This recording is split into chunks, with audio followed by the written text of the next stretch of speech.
He was clearly a CIA agent, yet he deliberately lived in seclusion for 30 years working as a scavenger collecting trash and bottles. He thought the rest of his life would pass peacefully like that, but recently, he felt that everything around him was unusual.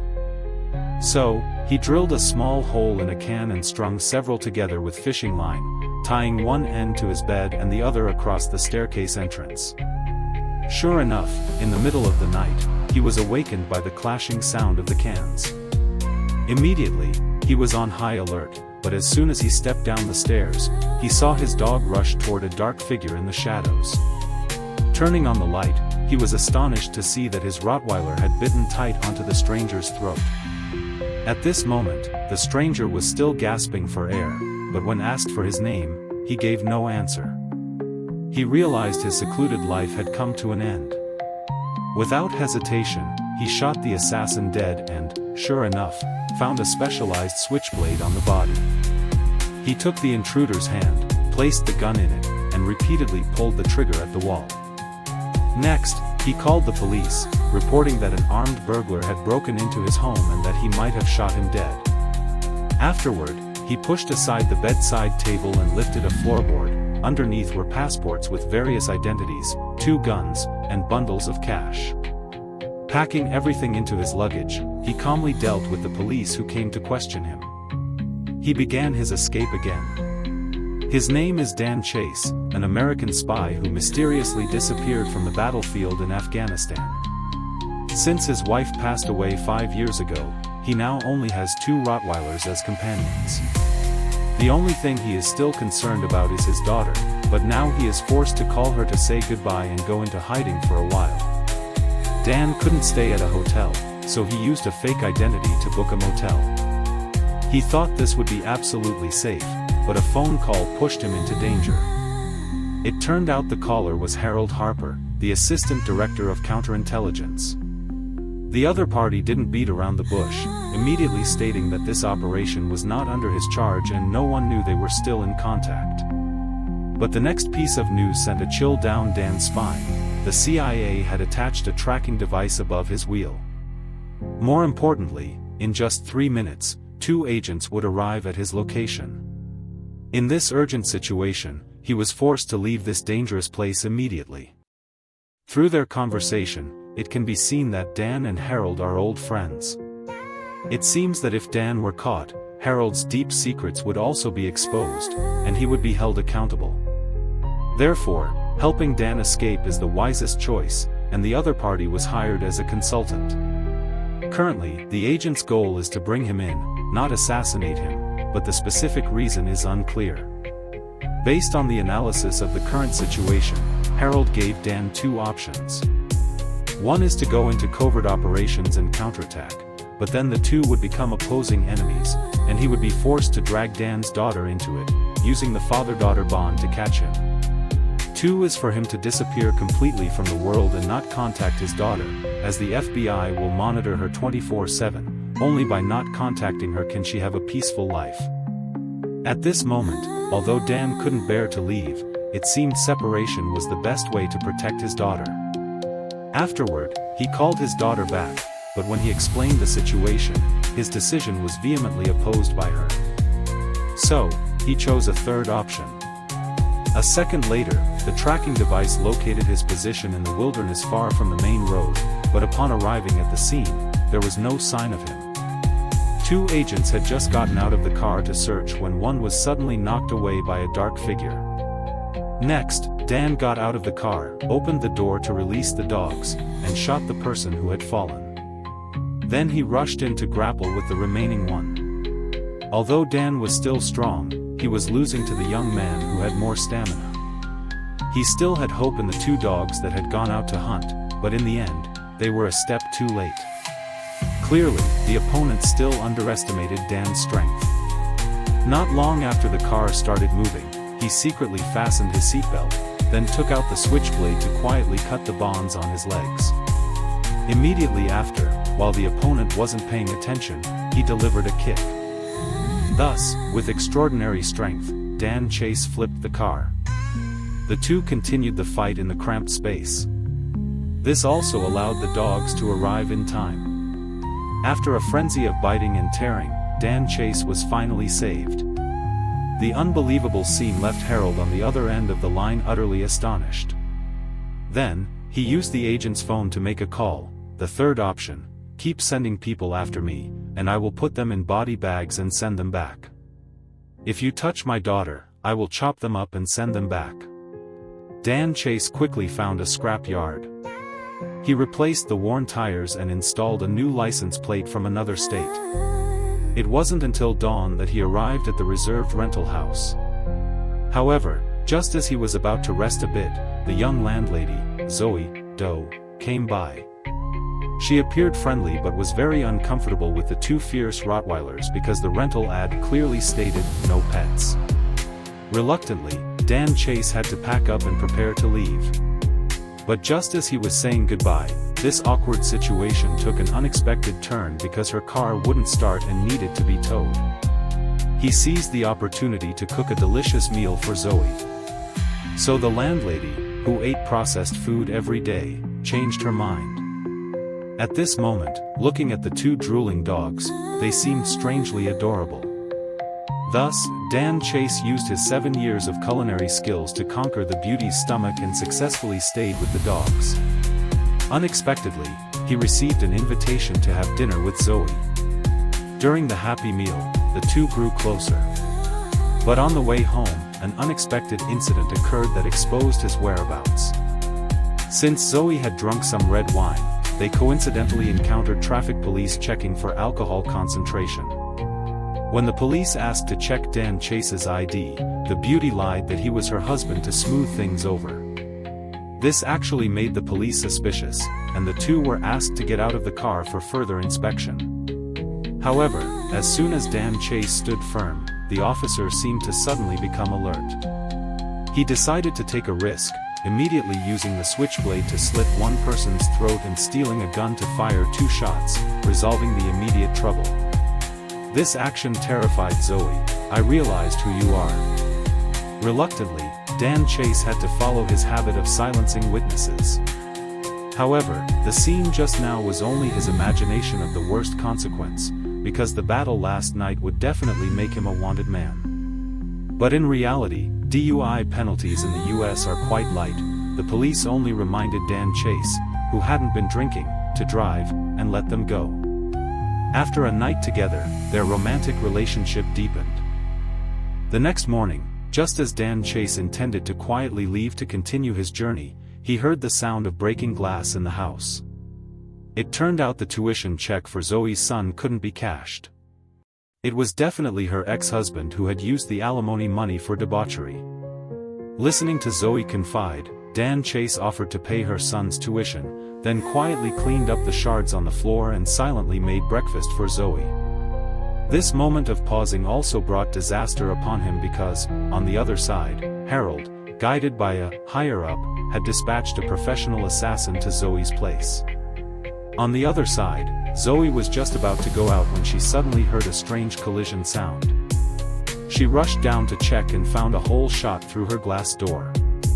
However, looking through the window into the kitchen, why was there a pistol with a silencer on the floor? But the next scene truly terrified her. Dan Chase was grappling with a man in black and was knocked unconscious not long after. This person was none other than the professional black assassin hired by Harold.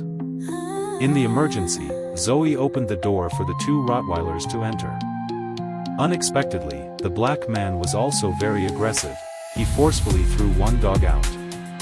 Luckily, the other one supported in time, but the black man grabbed a piece of firewood nearby. Fortunately, Dan Chase rushed in and used a gun to control the situation. It turned out Dan Chase had changed his mind about fleeing alone. He wanted the landlady, Zoe, to come with him and honestly stated that he was wanted by the police. The check last night had exposed his whereabouts. Right at this moment, Dan Chase received an urgent call from his daughter. Sure enough, his beloved daughter was still the one who understood her father's mind best. Although the person on the other end of the line tried to persuade her, Zoe still didn't have the courage to step into an uncertain future. After the brawl, although neither humans nor dogs were seriously injured, Zoe was even more terrified of Dan Chase's scary identity. To ensure safety, Dan Chase decided to forcibly take her away. But just as they left, the FBI viewed surveillance images from a drone. At this moment, a woman rushed in. Even the assistant director of counterintelligence, Harold, didn't know that Angela, the excellent subordinate he trained himself, was actually Emily, Dan Chase's daughter, who had been planted right under his nose. Seeing the drone shot down, Emily breathed a sigh of relief, but the atmosphere in the FBI was extremely strange. Regarding the spy mission in Afghanistan 30 years ago, Harold was Dan Chase's contact when he infiltrated the warlord's inner circle. Official waters suspected that the failed capture was due to Harold secretly helping, but no one knew that Dan's escape this time was thanks to his daughter Emily timely reporting the news.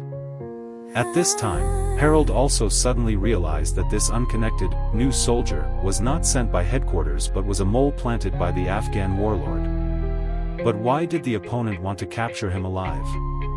Could it be that Dan Chase held a secret that only he knew? According to Harold, the old story from 30 years ago was also brought to light. It turned out the handsome Dan Chase had stolen the warlord's wife, and Harold only helped the two of them disappear. But that woman had passed away long ago.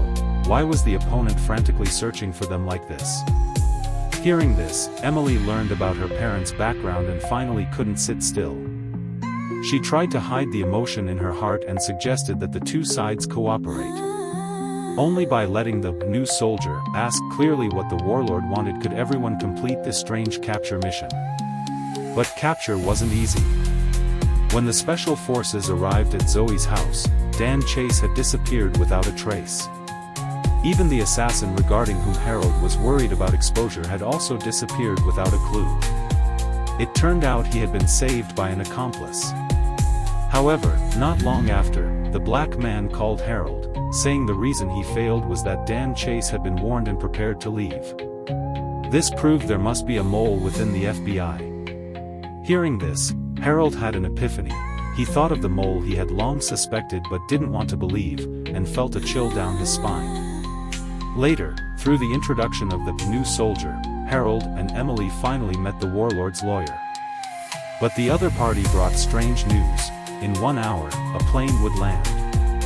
The opponent didn't know where the plane would fly, but to meet the warlord, Harold and Emily had to board this private plane unconditionally. When Dan Chase heard this news, he told his daughter to give up her FBI identity and come meet him. But to find out more of the truth, Emily firmly refused her father's request. But how could she know that her identity had already been discovered by Harold? Meanwhile, Dan Chase took Zoe and, in the blink of an eye, they became a tycoon and his lady in the investment world. It turned out that during his 30 years of seclusion, he had silently established a financial company to make money. He just never appeared but entrusted a talented young director to manage it. However, in this first meeting, Dan Chase made a big decision to invest capital into the Yasin Mining Company to attract the attention of Chairman Pavlovich. Although the director agreed to investigate immediately. But when he returned to the house, his backyard was on fire. Because she was forced to flee, Zoe came up with a way to use the title of wife to demand a divorce. Even if not divorcing, to hide the secret, he would have to split half the assets as compensation. Seeing this, Dan Chase got angry, but after calming down, he agreed without hesitation, even giving her the account and password. Because at this moment, his daughter was in danger. Compared to protecting his family, money to him was just numbers on an account. This confused Zoe even more. But since Dan Chase had to go to Morocco the next day, he promised to confess everything on the way. It turned out that 30 years ago, a Soviet army unit invaded Afghanistan. As an agent, Dan Chase supported the local warlord leader in participating in this war, while Harold, as Dan Chase's contact, supplied weapons and supplies to the warlord upon Dan's request. But one night, the warlord received a report from a civilian that the enemy had attacked an innocent village. The enemy commander was described as a bloodthirsty demon. Fortunately, the warlord's wife had successfully escaped. Hearing this, the warlord wanted revenge. Unexpectedly, his wife vehemently opposed it because the attacking enemy was a domestic competitor of the warlord. Moreover, to raid the camp, at least 300 men were needed. Just then, Dan Chase came up with a way to secretly capture the commander alive. On a rainy and windy night, Dan Chase quietly sneaked into the opponent's headquarters. First, he took out the guard at the door, followed by the warlord's wife taking out another. Before the commander could react, Dan Chase tied him up and brought him back. But just as everyone was preparing to interrogate him, he heard a secret from the warlord's wife. It turned out this woman was a spy sent by the Soviet army to monitor her husband. Once this secret was discovered, both she and her husband would be hanged by the tribe. Clearly, Dan Chase, who came to help, would also be implicated. There was even more shocking news. She had discovered a Greek surveyor dead in front of a tribal elder's house. This person carried a map of a rare mineral mine. This was the reason the Soviet army invaded Afghanistan. But only she knew the location of the mine. Even the elder's wife didn't know what the map was. Once possessing this treasure, the warlord could directly proclaim himself king of Afghanistan. But the woman believed that this ill-gotten wealth would hardly convince everyone. Her husband could only become a powerful leader by winning the war through strength. This power will turn factions into enemies. You are playing with fire. After learning the truth, Dan Chase went to the prison holding the officer. Even he didn't know why, but he decided to secretly release the smart-looking officer. But soon, the warlord suspected his wife's identity. To save her life, the wife admitted to providing information to the Soviet army. She even mentioned the mineral mine and asserted that only she knew the location. Sure enough, after learning this, the warlord forced her to reveal the mine's location, but the wife decided to keep it secret to the end. Life and death hung in the balance of a single night. In this urgent situation, Dan Chase could only call for help from his contact, Harold. "Help us get out of here. I'll handle the rest." Currently, it seems the warlord wants to find these two old friends at any cost precisely because of that priceless mineral mine. Dan Chase's story was long, and Zoe, listening in the passenger seat, was completely astonished. She couldn't help but exclaim at her own insignificance compared to someone who dared to impersonate a woman who once held the fate of a nation. But when the secret was revealed, the conflict between the two also vanished. However, in the very next second, Dan Chase drove into an underground garage. He gritted his teeth and entrusted the two Rottweilers that had followed him for years to a friend. To end this matter, he had prepared for the worst scenario of not returning. But Dan Chase didn't expect that at this time, in a Chinese restaurant, a mysterious man met with the professional black assassin. Unexpectedly, upon meeting, the other party questioned. The mysterious man was also very frank, directly saying that it was Dan Chase who had asked him to get his daughter into the FBI. Dan Chase and Harold were both like that. He considered the two of them more than his own sons. But now he had a task for the black man. A good father wouldn't ask you to do this. "I want you to kill my sons." She wrote a name on a piece of paper, put it in a glass of clean water, then used a ballpoint pen to stir it and left it for a while. Finally, when walking through that door, those words would be left behind. This is a ritual every agent usually does before a mission. Dan Chase patiently taught her. It seemed Zoe also had the potential to become an agent. What was even more amazing was that when Dan Chase and his daughter couldn't communicate, they would exchange information via bank accounts. If the two digits on the left were prime numbers, it meant the daughter was safe. Currently, the last digits were 0 and 1, meaning the daughter was coming to meet him. Afterwards, the two boarded a high-speed train and not long after arrived at a beautiful island. With the equity investment ticket, Dan Chase quickly met the Russian, Pavlovich. The two were old acquaintances. The other party was the Soviet army commander whom Dan Chase had secretly released years ago. He originally wanted to repay the life-saving favor but accidentally learned a bigger secret known to few. It turned out the wife from 30 years ago, named Belaur, was not only a university classmate of the commander in Moscow, but the two also had a romantic relationship. Unexpectedly, Belar didn't truly love him but targeted the fact that his father was an officer in the GRU military intelligence agency. After returning to her country, Belar quickly married the biggest warlord in Afghanistan. But the warlord's lawyer had arrived before him. The other party said that as long as he caught Dan, he would receive the protection of the warlord's wealthy family. Hearing this, Dan Chase immediately counterattacked. "This is the second time I've spared your life." After getting out, Dan Chase knocked out the guard harassing Zoe and calmly hijacked a speedboat to leave the island. But as soon as they went ashore, they were surrounded by an unidentified armed group. A person stepped down from a helicopter. It was Harold, Dan's old comrade from 30 years ago. "Where is my daughter?" "She's been taken." "By whom?" "By your old friend." It turned out that Dan's daughter had been taken, and the kidnapper was their mentor, named Morgan. Because yesterday, Harold and Emily had taken the warlord's private jet to Tunis. Then the two were taken to an archive. This was the last location where the warlord had chased Dan Chase and his wife 30 years ago. Harold immediately understood this was a test. He quickly found the flight number and seat information. However, after calling the warlord's lawyer, he still didn't know what the secret the opponent wanted to find out was. Therefore, he lost his utility value. The opponent immediately turned hostile, publicizing his treason from years ago.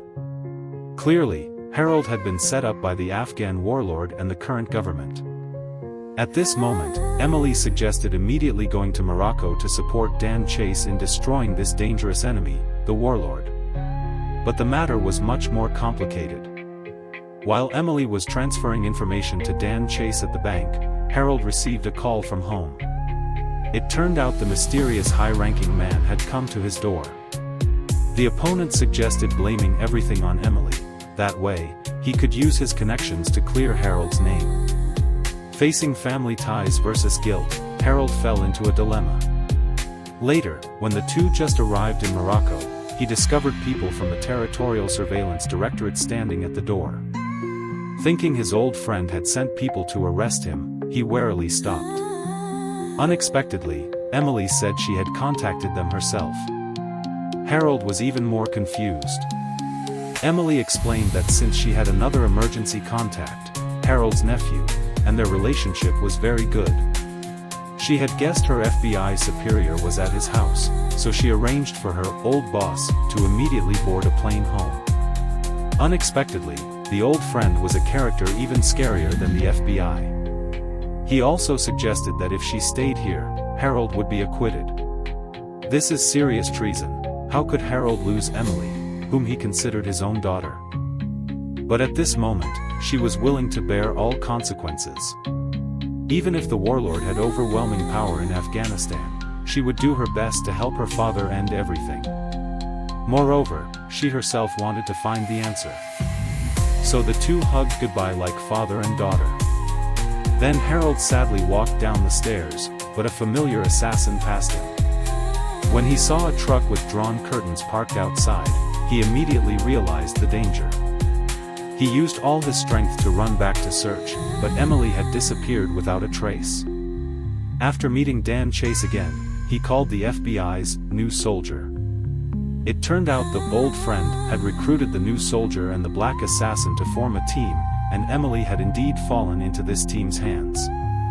It turned out that from the beginning, the old friend had set a trap with the Afghan warlord, intending to use Emily to resolve this matter.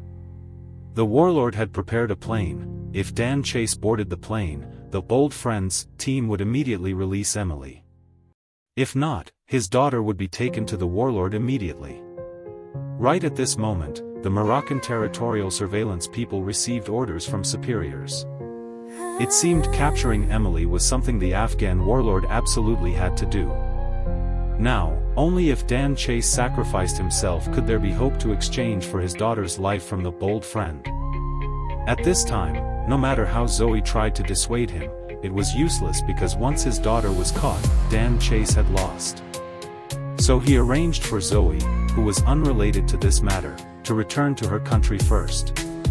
A group immediately set off for the designated airport. However, On the way, no matter how Harold probed about the secret he didn't know, Dan Chase remained silent. But right at this moment, Harold received an urgent call from the new soldier. It turned out they were surrounded by the Afghan warlord's army. Dan Chase immediately understood that the bold friend could not keep his promise. His daughter was also part of this deal. Fortunately, the other party sent a location, so Harold immediately changed his mind to go support. But the car hadn't gone far when the Moroccan surveillance people received orders requiring the two to immediately return to the airport. Things having come to this, the two old friends decided to cooperate again. Harold drove, while Dan Chase, with just a few shots, took down the pursuers. However, when they arrived at the located spot, they found the truck had been ambushed. It turned out the black assassin had bravely broken the siege just then, utilizing his ability to shoot through walls to take down the sniper hiding upstairs, creating an opportunity for the truck to escape. But just as they exited the alley, they were blocked by a woman disguised as a civilian. Seeing this, Dan Chase finally spoke the secret hidden in his heart. It turned out that 30 years ago, Harold only provided 2 plane tickets. At that time, he originally intended to ask for 3. The reason he didn't kill the warlord to eliminate future trouble when fleeing Afghanistan was that he couldn't kill his daughter's biological father in front of her. At that time, the person fleeing with them was Emily, the daughter of the warlord and Bel-Aur. Now that 30 years have passed, the warlord finally awaited the day of reunion with his daughter. But is the current Emily still the innocent little girl from years ago? Because she is not only the warlord's daughter but also the daughter of Dan Chase and Harold, who raised and taught her. Here, the first season of the American movie, The Old Man, ends. The second season will be released to the audience soon. The value of a movie lies in its reputation, and the value of a movie review lies in the feeling. The story ends here today. Thank you for watching. How do you find this movie? Please comment below.